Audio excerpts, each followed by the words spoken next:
সে কোন বন্ধু বলো বেশি বিশ্বস্ত, সে কোন বন্ধু বলো বেশি বিশ্বস্ত, কার কাছে মন খুলে দেয়া যায়, কার কাছে সব কথা বলা যায়, হওয়া যায় বেশি আশ্বস্ত। তার নাম আহমদ, বড় বিশ্বস্ত। সে কোন বন্ধু বলো বেশি বিশ্বস্ত, কার কাছে মন খুলে দেয়া যায়, কার কাছে সব কথা বলা যায়, হওয়া যায় বেশি আশ্বস্ত। তার নাম আহমদ, বেশি বিশ্বস্ত। যে জন কখনো ব্যথা দিতে জানে না, যে জনকে বলি মুছে দেহি বেদনা, যে জন কখনো ব্যথা দিতে জানে না, যে জনকে বলি মুছে দেহি বেদনা, হৃদয়ের হাহাকার কবুল করে নিতে আর কারে বুক এত প্রশস্ত। তার নাম আহমদ, বেশি বিশ্বস্ত। এই সিলেট, এই এখানে কি বিশাল মাঠ। আমি তো বাংলাদেশের অলমোস্ট অধিকাংশ জেলায় গিয়েছি, এই এমসি কলেজের ময়দানের মতো মাঠ আমার চোখে আর পড়ে নাই বাংলাদেশ। এত বড় ময়দান, এই পুরো ময়দানে লাইটিং করে ওনারা ব্যবস্থাপনা করেছেন, এলইডি স্ক্রিন দিয়েছেন যাতে করে দূর দূরান্ত থেকে দেখা যায়। এখন আমাকে সবাই যদি কাছে থেকে দেখতে চাও, কাছে থেকে দেখে দেখে লক্ষ লক্ষ মানুষ, 5 লাখ 10 লাখ লোক কি কাছে বসে দেখতে পারবে?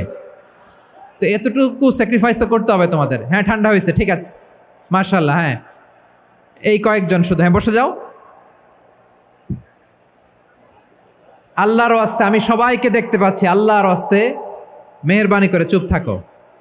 প্রিয় ভাইয়েরা, বিশ্বনবী তিনি মানুষের হৃদয়ে আশা জাগান। আমরা মানুষকে ভয় দেখাই, ঠিক কিনা? আমরা ইসলামকে এমন কঠিনভাবে উপস্থাপন করি, মানুষ ভয় পেয়ে যায়। বিশ্বনবী মানুষকে ভয় দেখাতেন না, তিনি আশা দিতেন, ভরসা দিতেন। কানা রাসূলুল্লাহ সাল্লাল্লাহু আলাইহি ওয়াসাল্লাম ইযা বাআসা আহাদান মিন আসহাবিহি ফি আমরিহি কানা ইয়াকুল বাশশিরু ওয়ালা তুনাফিরু ইয়াসসিরু ওয়ালা তুআসসিরু। কাউকে কোনো দায়িত্ব দিয়ে পাঠালে সাহাবাদেরকে তিনি বলে দিতেন প্রত্যেককে যে বাশশিরু ওয়ালা তুনাফিরু, মানুষকে সুসংবাদ দিও, দিন থেকে ভাগিও না, সহজভাবে ইসলামকে উপস্থাপন করো, ইসলামের শিক্ষাটাকে জটিল করে উপস্থাপন করো না। সুবহানাল্লাহ, কত চমৎকার, কত সুন্দর আমাদের ধর্ম। তিনি বলেছেন সহজ করো, কঠিন করো না, সুসংবাদ দাও, মানুষকে দিন থেকে ভাগিও না। সুবহানাল্লাহ বলেন। তাহলে বিশ্বনবী মানুষকে জান্নাতের সুসংবাদ দিয়েছেন। He was the bearer of glad tidings, জান্নাতের সুসংবাদদাতা। তিনি এমনভাবে জান্নাতের নাজ নেয়ামতের চিত্রায়িত করেছেন, উপস্থাপন করেছেন, সাহাবাদেরকে তিনি জান্নাতের পাগল বানিয়ে ছেড়েছেন। পড়েন সুবহানাল্লাহ। আমরা তো টাকার পাগল, ক্ষমতার পাগল, দাপটের পাগল। বিশ্বনবীর সাহাবারা ছিলেন আল্লাহর জান্নাতের পাগল। কিসের পাগল? আমরাও আল্লাহর জান্নাতের পাগল হতে চাই কি চাই না? সবাই বলুন, জান্নাতের পাগল হতে চাই কি চাই না? বিশ্বনবী সাহাবাদেরকে জান্নাতের পাগল বানিয়েছেন। বদরের ময়দানে এই পাশে কোরাইশ, এই পাশে মুসলমানেরা। বিশ্বনবী জালামাই ভাষণ দিলেন, বললেন কুমু ইলা জান্নাতিন আরদুহাস সামাওয়াতি ওয়াল আরদ উইদ্দাত লিল মুত্তাকিন। ও আমার সাহাবারা, ওই জান্নাতের দিকে ছোট, যে জান্নাত আকাশ জমিন বিস্তৃত। তোমরা দেখতে পাচ্ছ এটা বদরের ময়দান না, এটা আল্লাহর জান্নাত। আওয়াজ করে পড়েন আল্লাহু আকবার। বিশ্বনবী বললেন, ছোট ওই জান্নাতের দিকে, যে জান্নাতের বিস্তৃতি আকাশ জমিন বিস্তৃত। বিশ্বনবীর এই কথা শোনার পরে এক আনসারী সাহাবী সাইয়েদনা উমাইর ইবনুল হুমাম রাদিয়াল্লাহু তাআলা আনহু খেজুর খাচ্ছিলেন। তিনি বিশ্বনবীর দিকে তাকিয়ে কথা শুনছেন আর খেজুর খাচ্ছেন। যখন বিশ্বনবী বললেন জান্নাতের দিকে ছোট যে জান্নাত আকাশ জমিন বিস্তৃত, বিশ্বনবীর কথা শোনা মাত্র সাইয়েদনা উমাইর ইবনুল হুমাম বললেন বাহ বাহ। কি বললেন? বাহ বাহ, মানে চমৎকার, মাশাআল্লাহ, চমৎকার। আমরা ইদানিংকালে চমৎকার কিছু দেখলে ইংরেজিতে বলে ফেলি না, ওয়াও ওয়াও, বাহ বাহ, মাশাআল্লাহ। বিশ্বনবী বললেন, মা ইয়াহমিলুকা আলা কওলিকা বাহ বাহ ইয়া উমাইর। ও উমাইর, আমার এই কথা শুনে তুমি কেন বললা বাহ বাহ, চমৎকার চমৎকার কেন বললা? সাইয়েদনা উমাইর ইবনে হুমাম রাদিয়াল্লাহু তাআলা আনহু বললেন, ইয়া রাসূলুল্লাহ, আপনার এই কথা শুনে আমি বড্ড খুশি হয়েছি, আর আমি প্রত্যাশা করছি আমি যদি ওই জান্নাতের মালিক হতে পারি তাহলে কতই না ভালো হতো। সুবহানাল্লাহ বলেন। বিশ্বনবী বললেন, ছোট ওই জান্নাতের দিকে যে জান্নাত আকাশ জমিন বিস্তৃত। আপনার এই চমৎকার মুখনিসৃত কথা শুনে আমার হৃদয়ের মধ্যে জান্নাতি হওয়ার বাসনা জেগে উঠলো, এজন্য বলেছি বাহ বাহ, আমি যদি ওই জান্নাতে যেতে পারতাম কতই না ভালো হতো। উমাইরের কথা শুনে বিশ্বনবী বললেন, ঠিক আছে উমাইর, জান্নাতে ঢোকার জন্য, এই জান্নাতের অধিবাসী হওয়ার জন্য যেহেতু তোমার এত আকাঙ্ক্ষা, আমি বলে দিলাম আনতা মিন আহলিহা, তুমি আল্লাহর ওই জান্নাতের অধিবাসী হবা। যাও উমাইর, তুমি ওই জান্নাতের অধিবাসী, ওই জান্নাতে তুমি ঢুকবা, তুমি জান্নাতি। তার মানে সহজ কথায় তুমি জান্নাতি। সুবহানাল্লাহ বলেন।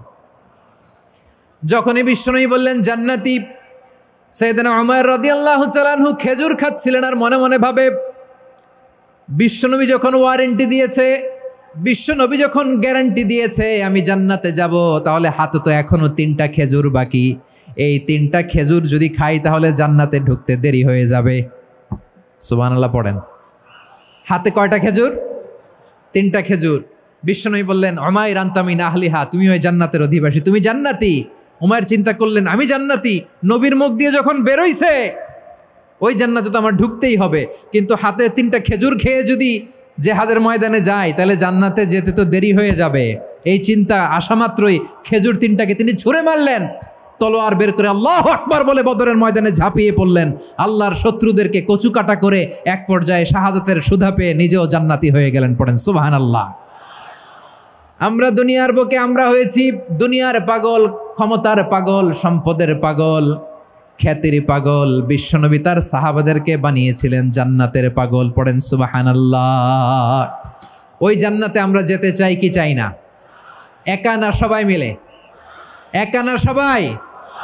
জান্নাতে একা আমি যাব না তো ভাই, তোমাকেও জান্নাতে দলে নিতে চাই। সবাই বলেন, জান্নাতে একা আমি যাব না তো ভাই, তোমাকেও জান্নাতে দলে নিতে চাই। পড়েন আমিন। সিলেটের এই ঐতিহাসিক এমসি কলেজ ময়দানে আজ রাতে এই চমৎকার রজনীতে আমরা যেমনি একত্রিত হলাম, আল্লাহর জান্নাতুল ফেরদাউসের জন্য আমরা একত্রিত হতে পারি। আল্লাহ তুমি কবুল করো। সবাই আওয়াজ করে পড়েন আমিন। তাহলে চিন্তা করেন কিভাবে বিশ্বনবী জান্নাতকে চিত্রায়িত করেছেন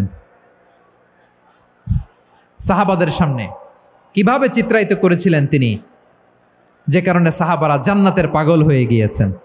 আমরা যদি দেখি the way the prophet Muhammad portrait জান্নাত, কিভাবে তিনি পোর্ট্রে করেছেন জান্নাতের যে সৌন্দর্য, কিভাবে তিনি সাহাবাদের সামনে তুলে ধরেছেন। বিশ্বনবী আল্লাহর কোরআন থেকে আমাদেরকে জানান, আল্লাহর জান্নাতের সুসংবাদ দানকারী করে যে আল্লাহ আমাকে পাঠালেন,